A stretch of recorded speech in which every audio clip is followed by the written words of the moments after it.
بسم اللہ الرحمن الرحیم۔ اس ہضمیت کے بعد بادشاہ بطلیموس نے اپنے جرنیلوں سے مشورہ کیا اور کہا کہ اب میں خود مسلمانوں پر حملہ کرنا چاہتا ہوں۔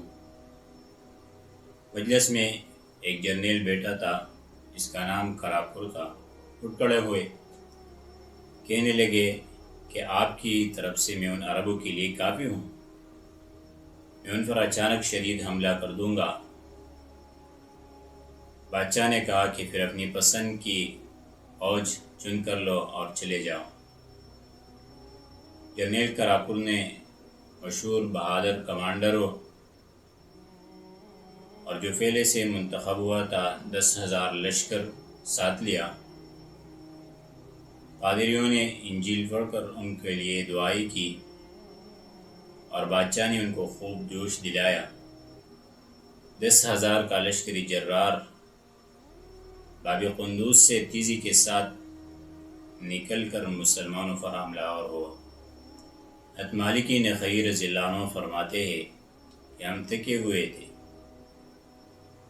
دوسری طرف شدید سردی بھی تھی، کئی دن سے نیند بھی نہیں کی تھی، کچھ لوگ سوئے ہوئے تھے اور کچھ صحابہ کرام اپنے عبادات میں مشغول تھے، کچھ صحابہ پہرا دے رہے تھے۔ اچانک قلعہ کا دروازہ کھل گیا اور ٹڈی دل لشکر نیزے اور تلواریں اور مشالے اٹھائے ہوئے کفریہ نعرے لگاتا ہوا پہنچ گیا۔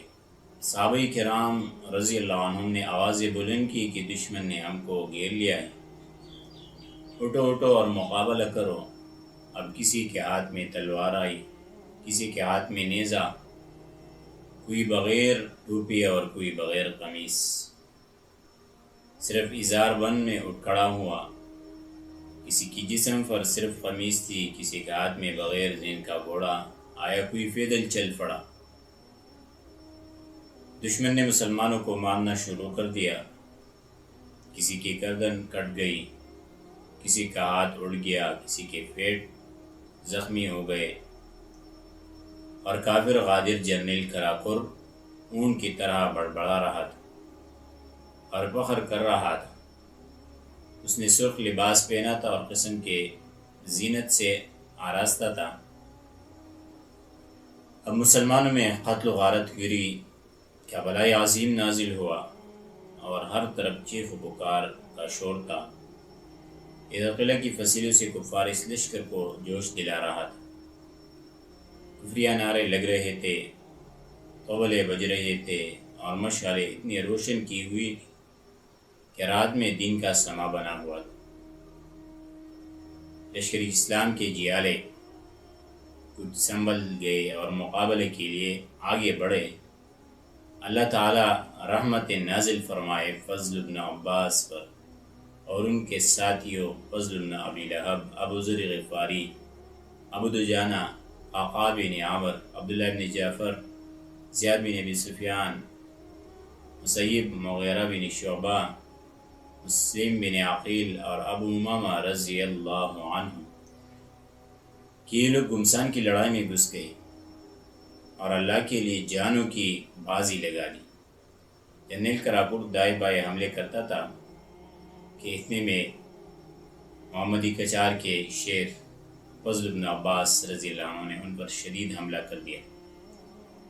یعنی فضل بن عباس رضی اللہ عنہ نے جنرل کراکر کو دائیں شانے ایسی تلوار ماری جو بائیں شانے پر جا چمکی، بس وہ گر کر اپنے خون میں خرخرا کرتا ہوا لطفت ہو گیا اور اللہ تعالیٰ نے بہت جلد اس کی روح جہنم پہنچا دیا جو برا ٹھکانہ ہے۔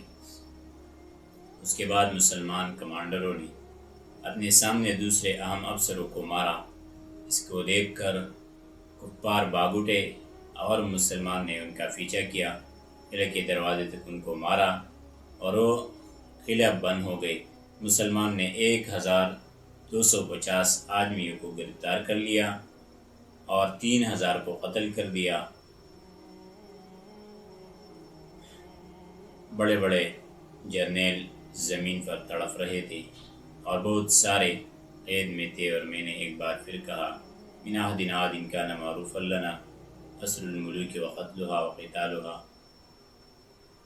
یعنی بادشاہوں سے لڑنا، انہیں قید و قتل کرنا زمانے قدیم سے ہمارے جانے پہچانے کارنامے۔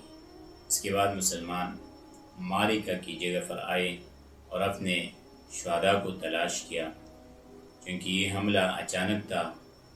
معلوم ہوا کہ 435 صحابہ کرام جامع شہادت نوش فرما چکے تھے۔ بر یوسفی اور قلعہ کے پاس ایک ایک قبر میں 4 یا 6 یا 8 صحابہ کرام دفنا دیے گئے۔ اس طرح دشت بیابان میں ہمیں یہ قبر سبق دے رہی ہے۔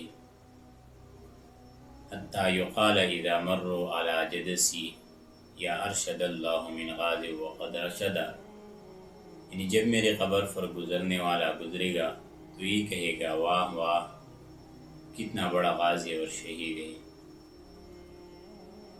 پھر کیا ہوا انشاءاللہ آگے درس میں ذکر